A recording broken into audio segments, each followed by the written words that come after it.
Appreciate you being here. Been a great combine. What questions do you have? Eric gave us an update that he's had discussions with Lamar lately. Have you talked to him, and just what are your thoughts and feelings of having to go through this contract negotiation, possibly tagging it? We've been texting back and forth here and there ever since the season was over. So I feel like Lamar's doing really well. It's just what it is, part of the business. You know, it's what you expect when you have a great quarterback, when you make a great decision in the draft. You know, and I think Lamar has done a great job in terms of developing as a quarterback and winning football games and competing and doing all the things that he does. I feel like we've done a great job in terms of bringing out the best in Lamar over the years, and it's just evident in the way he plays. You know, and so he's my quarterback, he's my guy. I love him, and as a coach, I'm looking forward to seeing it get done. But it's not easy. You know, it's never easy. It's the business part of it. So, but I'm really hopeful and excited, fervently hopeful, and can't wait for it to get done. Have you thought about life without Lamar? Not very much, you know, as little as possible, for sure. I mean, our plans are for Lamar. One of the things we did, and I think some of it was written about, but when we had all these, went through a process with the offensive coordinator position. We interviewed 14 candidates. We had 21 different interviews. They were extensive interviews on Zoom and in person. And, of course, that comes up, you know, because we're talking about how we're going to build an offense. And all those interviews were based on Lamar being the quarterback. If Lamar's the quarterback, how are we going to build the offense? So that's the direction that we're planning for. Hey, John, to that end, there's a report that Lamar didn't have any input, per se, into your selection as an offensive coordinator. What's your take on whether or not he should? Yeah. Well, I mean, that's not black and white. You know what I mean? What does that mean exactly? I've heard different words about it. Lamar and I had a great conversation after the season about every aspect of our offense. Lamar is, I mean, it matters to him. You know, he wants to be involved in the wide receivers. He wants to be involved in the offensive line. He wants to be involved in the scheme. He wants to be a part of the best offense in football. There's no doubt about it. So we talked extensively the week after the season, that Wednesday or Thursday or whenever it was. And after that, it was all by text, back and forth. It's a fast-moving process, as you know. There's no way any one person besides the coach, me doing the interviews, I'm the only one that can be fully involved in every interview and do all the interviews. You're not going to have anybody involved with everything, and certainly not a player who's, you know, preparing to play football. But you do the best you can with that. I did the best I could with that. I think we all did. People like Anthony Weaver, who led the committee, was amazing in the whole process, and everybody involved in the organization, the candidates that were involved. I learned a lot, and I'm really confident in the outcome. I think it's been said, it's been written, wisdom is in the results, and I'm pretty fired up about the results of that search.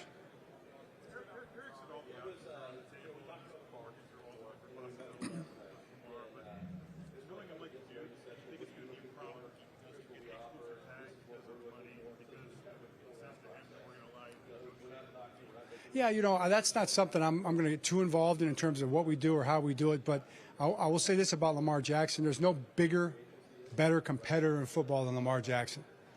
Lamar is a competitor, you know, and he's going to want to be a part of the best offense in football. And that's what I know about him. And I'm just looking forward to getting to work. You mentioned being a competitor and, like, so much the whole process of being there right now, the whole thing kind of boils down to the playoffs. Yeah. Why did Lamar not come to the playoffs? He was injured. That's the end of the knock-out? Yeah. Third or sixth. Yeah. Todd, obviously, was your choice. Can you talk about some of the things, what you saw in him Yeah. that convinced you that, hey, this is the right guy? Yeah, you know, everybody brings something to the table. And so many of these guys, I mean, what I found out, Cliff, is there's so many great coaches in football right now. And that's kind of like get you fired up. I'm a career professional football coach. And so that got me fired up. But Todd was unique for us. I think he's unique for Lamar, and he's unique for our offense and where we want to go and kind of our style. He wasn't kind of locked into a system quite as much. He's been in every kind of system. He's coached at every level. He's run the ball. He's thrown the ball. He's protected different ways. He's played with four and five wide receivers. He's had running backs. He's played with tight ends. He's kind of done everything, you know. He's played fast. He's played out of the huddle. All those things I thought were things that we're going to want to do going forward. So, you know, I'm excited about him. We've already started building the offense, you know, and, you know, can't wait to get back to work after we get back from the combine on that.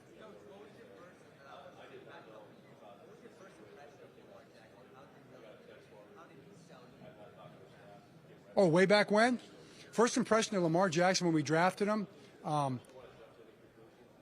humble, determined, competitor. The first thing he said was, I'm bringing a Super Bowl to Baltimore. And I'm a believer, man. I believe that's going to happen. Kind of getting back to your question, things are tough, man. It's a tough league. It's tough to win every game. I'm just talking to the guys, my good friends in Philly, my good friends in Kansas City won the Super Bowl, right? My good friends in Philly lost the Super Bowl. My good friends in Philly, you'd think they didn't win a game this year right now. That's how they feel. That's how it kind of works.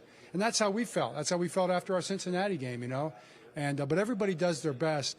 Nobody does more than Lamar. I mean, I promise you, to your other question back there, I didn't mean to skip over it, but if he could have played just like all of our players, he would have played. There's no question in my mind about that. And he would have played as soon as he was ready to play. Hopefully it would have been the next week. I don't know. But never doubt that about Lamar Jackson. I mean, he's going to be out there. He's going to be competing. He's going to be giving everything he's got in every situation. But John, does it say something about him as a leader to not just come to the game and support the team? No, I don't think so. I think his focus was on getting himself back on the field. You talk all about that stuff, but he was thinking singularly about one thing, rehabbing, keeping the swelling out of his knee as much as he could. That's all he was thinking about. That's all he talked about. Oh, yeah, Tyler's a great leader. The guys love him. He's a competitor. They believe in him. I love Tyler. He's a young, developing quarterback. He's another competitor. He's one of our guys. So he's got a great future.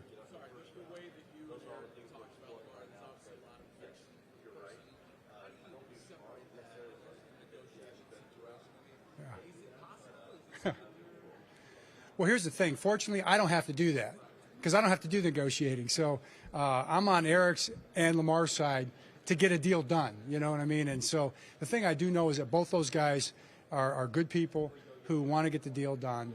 And then the rest of it's just business, so I'm sure they'll figure it out. But, yeah, I'm sure that's challenging for the two guys involved, but I'm out of that. I'm for the Ravens, and I'm for Lamar and Eric and us together. We're a team.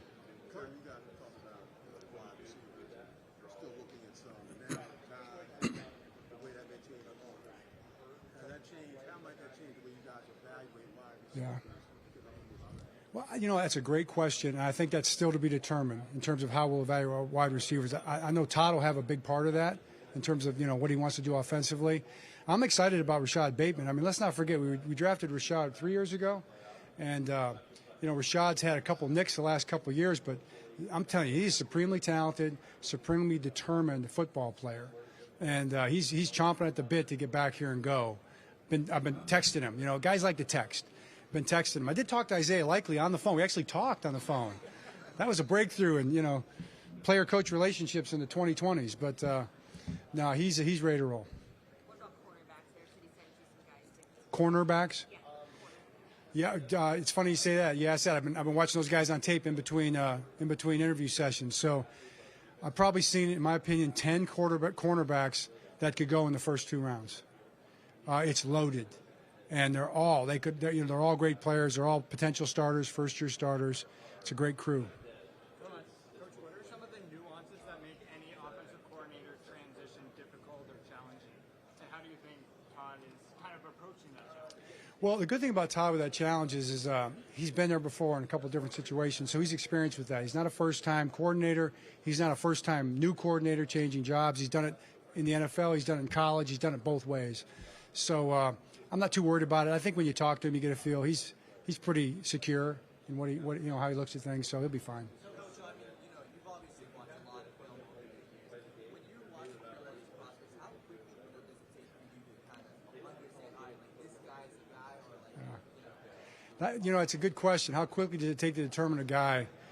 You got to be careful not to do it too quickly because you can definitely make up your mind. Then you get like a little bias, to your first opinion. And you don't want to do that because sometimes the more tape you watch, it can definitely sway what you think. So you usually know pretty quickly, but you got to watch it all. It's a good question. Tampa Bay. Dave was a guy that we didn't know anything about. Talked to Coach Carroll about David, and Coach Carroll really just gave a great recommendation in terms of who he was. And I would say it was all that Coach Carroll said and more.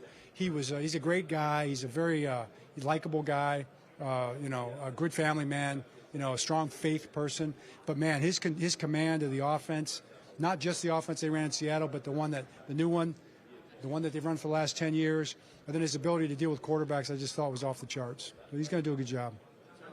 You're saying, the nitty-gritty is not your job, that's Eric's job, contract itself, but did you think it could be a little complicated with Lamar? Were you preparing yourself for that? And did you, when the Deshaun Watson deal happened with the Browns, did you think, okay, maybe that affects us a little bit?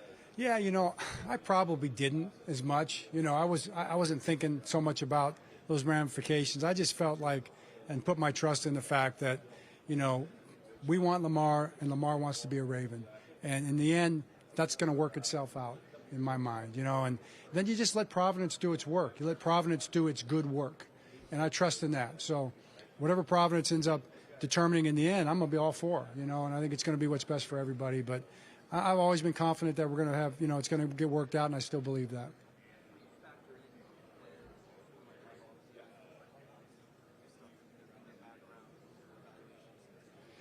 Do we factor for the draft? I think the scouts do that. The scouts will factor that in, and they'll talk to us about it. My interest is going to be, does he have a good heart? And that's, obviously that's hard to define, but, bottom line, does he treat people the right way? Does he respect other people? Is he fundamentally humble? And then, but you still want confident. We still want competitors. We still want very tough, persistent, resilient people. And then, what's their football character as well? I mean, are they tough? Do they like football? Do they like meetings? Do they want to lift weights? Do they want to practice hard? Are they into it? When they drive home at night, are they thinking about football? When they drive in the morning, are they thinking about football? Because I am all the time. And you want the people around you to feel the same way. So that's kind of what we look for in players. Probably because he's that kind of guy we just talked about. I mean, he thinks football all the time, and he's our kind of guy. I don't know. We talked to one of the receivers yesterday, and he played football since he was 4, and it's the only sport he played, and he's pretty good at it. So yeah, you usually like multi-sport guys though too. So football players come in all shapes and sizes. Really, they really do. It's just kind of different than other sports.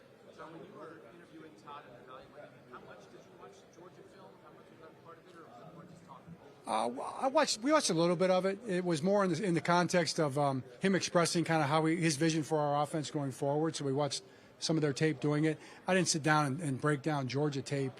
Didn't have time. Would have been nice probably, but didn't feel like we needed to.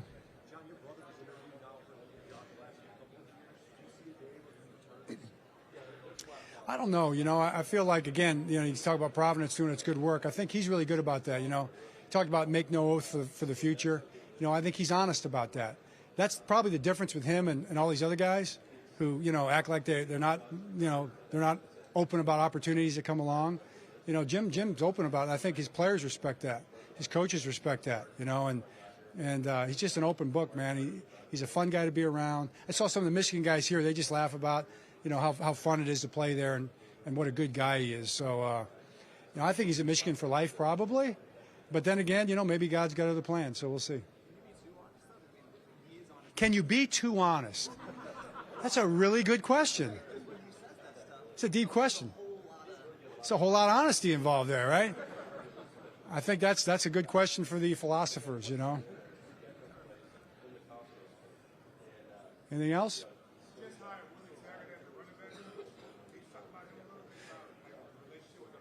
Yeah, Willie Taggart, man, one of the best coaches in football, no doubt. Groundbreaking person, groundbreaking coach,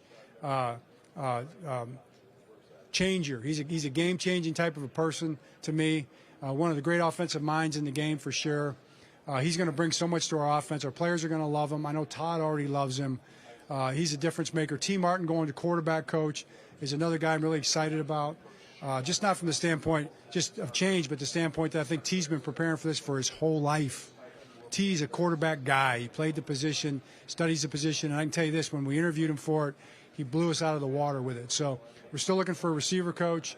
We're still looking for a safeties coach. Could even be guys on the staff presently. We're just looking at all options. We're taking our time. So that's where we're at with our staff right now.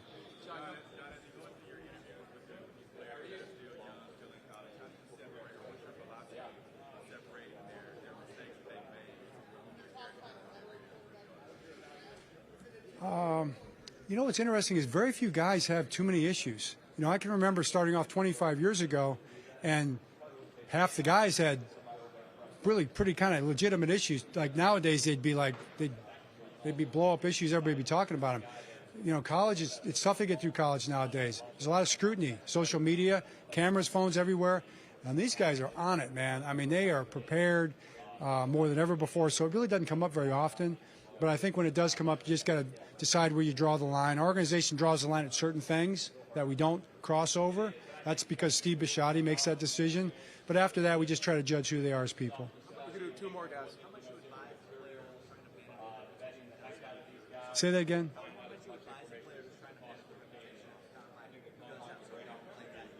I would advise the player to be 100% honest. That's what I would say. John, you talk about Lamar so much, you can tell what that relationship's like. What is the best relationship that a head coach and a quarterback should have, ideally for a winning team? What should a coach and a quarterback be like? Well, I mean, that's a good question because relationships are always based on, you know, everybody's different, right? I go back to honesty is a big part of it. You know, as long as you can be honest with one another, even when it's a tough conversation. We talk a lot with our players about confrontation, and our idea of confrontation comes from my dad. Confrontation it gets a bad rap, you know, in terms of definition. You know, confronting things is a good thing. We want to confront everything, but we don't want to confront anybody. We're not about confronting one another. We're about confronting all the issues that are between us and being the best we can be. So when you got two people, a head coach and a quarterback, that want to both be the best that they can be and want their team to be the best that they can be, then you're willing to confront everything related to football and being the best we can be. And that's the relationship that Lamar and I have. I mean, if Lamar's upset about something and he thinks something can be better, he tells me. And if I've got an issue with something, you know, I ask him. But we have a conversation about those things, you know, and I feel like that honest part of it, and just saying, hey, what are we here for? We're here for football. We're here to be the best football team we can be. We're here to be the best football team in the NFL and prove it. That's what we're trying to do every single day. So doing that, we can confront everything related to that. And to me, that's what the relationship be about. The quarterback, but also with all your players. All right, thanks, Coach. All right. Thanks. All right. Appreciate you guys.